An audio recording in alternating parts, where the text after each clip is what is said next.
It is astounding how many people want to be spectacular in life but also want to fit in and be normal. You are, by definition, aiming for average. Normal people get normal results.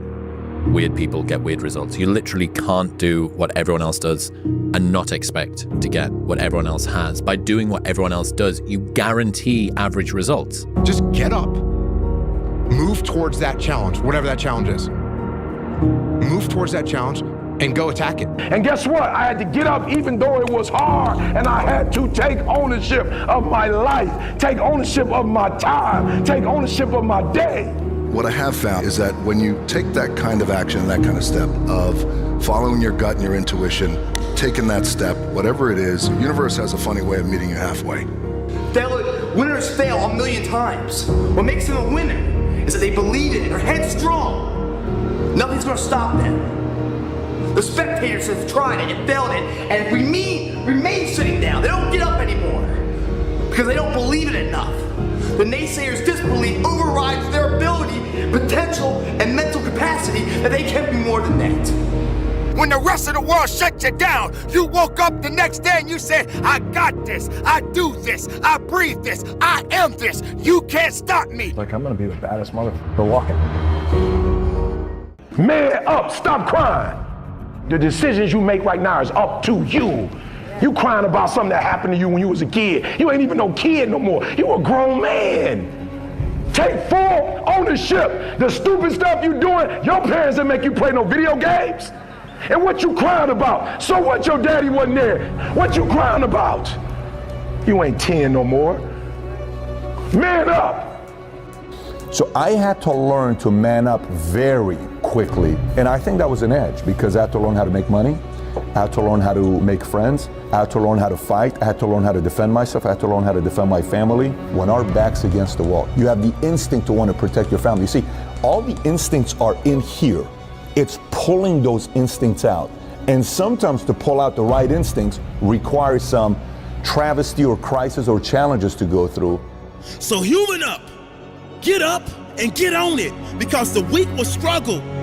Success is reserved for those that are the strongest. And so every time I would need to pull the trigger on something and there was resistance and reluctance, those 5 words, it's time to man up. And then I would do it. And you need to have the courage to follow through. Quit half-assing yourself. Every time I've risen the standards, people have made me feel guilty that maybe I'm raising it too high. Maybe I'm too tough on my guys. Maybe I'm too edgy. And I expect everybody to step up and man up and woman up. Maybe I'm a little too demanding. Maybe I shouldn't raise my standards to this level. Don't let them confuse you. You keep raising the standard. And guess what? I had to get up even though it was hard, and I had to take ownership of my life, take ownership of my time, take ownership of my day. Sometimes, man, we really gotta teach ourselves how to be a man. Along that journey, we'll bump our head and then learn the lesson. You know, dig deep and do what you have to do. It's time to man up and become a man. Kill the boy. And let the man be born. The difference is, how do you look at it? How do you approach it? How do you deal with it? How do you admit it and see it for what it is? And then what do you do about it? What do you do about it? You cry about it? You mope about it? You drink about it? You sleep around about it? You get mad and get in fights about it? You just hang around? Just turn the world out? Just zombie about it? You fry yourself with marijuana about it? Say, Dwayne, I'm sad. Dude, that's a part of life. You think you're the only man on this planet that's sad? Say, Dwayne, I'm going through depression. Well, welcome to the world. Welcome to the rest of us. If you look at the stats around suicidality in the UK, the thing that's most likely to kill someone between the age of like 18 and 40 is themselves, for a man. Do we really not know what it is to be a good man? And I would go so far as to say to be a good human being, right? Because take responsibility for what you're doing. Take ownership of your world. take ownership of your life. Go try and accomplish something that's hard. You may win, you may lose, you may succeed, you may fail. I'll tell you what, you'll be better. If you avoid those things that are hard, if you don't accept that challenge, if you don't step up and step into that cold water, and you sit on your couch and eat Doritos, I can tell you this is not a good move. This is not a good move. Don't do that. Don't do that. Just get up, move towards that challenge, whatever that challenge is. Move towards that challenge and go attack it. It's wake up! Stop sleeping on yourself. Step into your authenticity. Step into your intelligence and your brilliance. Release your gift. God has given you something great. Release it into the earth. Whatever that goal is, whatever that insurmountable feat has been, whether it's weight loss, financial, mindset, relational, I don't care what it is, career, to be a CEO or an investor, whatever it is, get it done. This is not the year you sleep on yourself. There's nothing gonna stop me. If you didn't make me, you can't break me. If you didn't make the sun come up, you can't stop me. If you didn't make the moon shine at night, you can't stop me. My purpose, my will, my dedication, my motivation is all about doing the business, because guess what, ladies and gentlemen? That's what I'm about. I'm about that business. I'm about that life. What are you about? Man up, stop crying. My teacher don't like you. Why? Maybe you disrespectful. Why don't say she don't like you? Go look in the mirror and take full ownership. Why does she not like me? You watching LeBron make his dreams become a reality. You watching the Black Mamba make his dreams become reality. If you put the same time LeBron put in, and I start studying, and I realized as an African-American male, I need to get a master's degree and a PhD in order to do what I'm doing. And guess what? I had to get up even though it was hard, and I had to take ownership of my life, take ownership of my time, take ownership of my day. Change happens when the pain of staying the same becomes greater than the pain of making a change. Like, if you are angry, use it. If you are sad, use it. Because, like, what else are you going to do with it? Like, you might as well let it help you. Like, or it uses you. There's a moment when every boy realizes no one's coming to save him. And that's when he becomes a man. And some boys never get there and stay children forever. No one's effing coming to save you. No one's going to make you better at your business. No one is going to get you to be a better persuader of people or framer of people other than you. There's a lot of grown men and women that are still boys and girls because they think someone else is coming to change their life.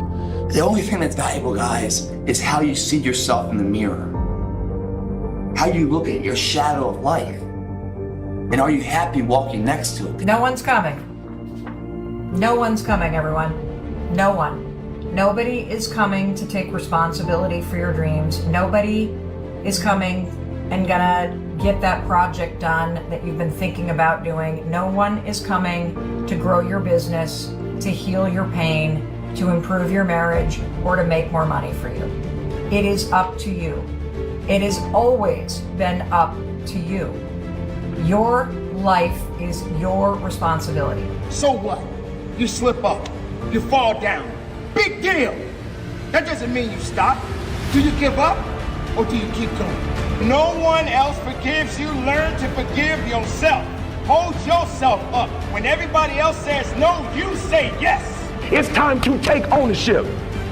You want your clothes washed? Mama, make the boy wash his clothes. Teach him how to separate the colors from the white. Mama, let your boy cook. Teach him how to cook. Let him take ownership. Make him go grocery shopping. He said, well, he don't know how to cook like me. Give him at least a day then. Give him 2 days. Take ownership. Teach him how to change the oil. Make him put gas in the car. Ownership. I love my daughter to life. When we go to the gas station, my baby girl get out and pump the gas. And somebody said, why you make your queen to be? Why you make her pump gas? Because I need to teach her one day I might die on this plane and she need to know how to put the gas in the car. And I was thinking about all the things you got from your time in the SEALs, and it's almost a bit of like a microcosm of what I think a lot of men are looking for. that sense of purpose, that brotherhood. And they find it these days in like video games and stuff, right? Video games, I've got I cast no judgment on people that play video games. I've played video games my whole life. But it seems like there's a reason we're getting like increasingly addicted to these video games, because they're giving us something that we're searching for in real life and not getting. You use the words brotherhood, purpose. These are things that the SEALs clearly have in huge amounts. Is there anything else that you'd add to that list of what it takes to feel fulfilled? Yeah, jiu-jitsu. It almost has become a joke amongst me, my friends, people that listen to me, is you got some kind of a problem in the world, you got some kind of problem in your life, go train jiu-jitsu. There's a reason why I say that. Because the things that you just mentioned, discipline. Guess what you need to go train jiu-jitsu when you're tired and you don't feel like it? Discipline. Guess how you feel when you're done? You feel awesome. You get a bunch of dopamine. Guess who you're there with? A bunch of dudes that you can relate to. And guess what you're gonna do together? You're gonna struggle. You're gonna go through some hardship together. You're gonna sweat, you're gonna choke, you're gonna get your arm broken. Like, these things are gonna happen. Not gonna get your arm broken, but you may. But you're gonna be with a little brotherhood. And by the way, women train jiu-jitsu too. My daughters all train jiu-jitsu. It's all good. It's all good. So, yeah, jiu-jitsu is one way. Now look, could you go to the rock climbing gym? Yes, you could. Could you go to the CrossFit gym? Yes, you could. Could you go to the soccer? Yeah, the soccer field, football field, whatever. Yeah, you can do that stuff. So yeah, go do that stuff. Go do that stuff. That's shared suffering together with a group on a regular basis, whether you want to or not. Those are all little components of being in the military, being in the SEAL teams. That's what it is. That's what you're doing. What does a SEAL platoon do? They train to get ready for go to war. How do they do that? They go to the desert, they carry their guns, they run through little choreographed moves, they get hot, they carry weight. It's suffering, it's just shared suffering, and they're working together. And they're learning skills. That's what you're doing in a jiu-jitsu gym. That's what you're doing on the soccer field. So go out and do those things with other human beings, and it's gonna make things better for sure. Listen to me very closely. Make these boys grow up. Fellas, take ownership. Don't you ever say you don't have something because of what somebody's doing. So I need you to take ownership of your time, of your what? Of your mind, of your what? Oh, come on, y'all playing. I used to get so mad at Jalen. Jalen would get up. I knew it was football day because he'd get up 6 o'clock in the morning. His uniform was ready. His shoes was ready. And he would eat breakfast. I'm like, what's going on? He like, game day. Friday night lights. Game day. And I would be so upset. And he like, why you hating on me? You hating on me, Dad? Like, you can't stand, I'm gonna be a football player. I'm going to the league. You hating on me. I said, I'm not hating on you. But what I hate is that the energy for school and the energy for life, you don't have the same energy for that you got for football and girls. All I'm asking for is the same energy you put in sports. I'm asking for the same thing in terms of your mind. A good man is a man who can protect and who can provide and who can serve, who can comfort, who can reprimand, who can discipline, whatever's necessary to make the world a little better because he passed through.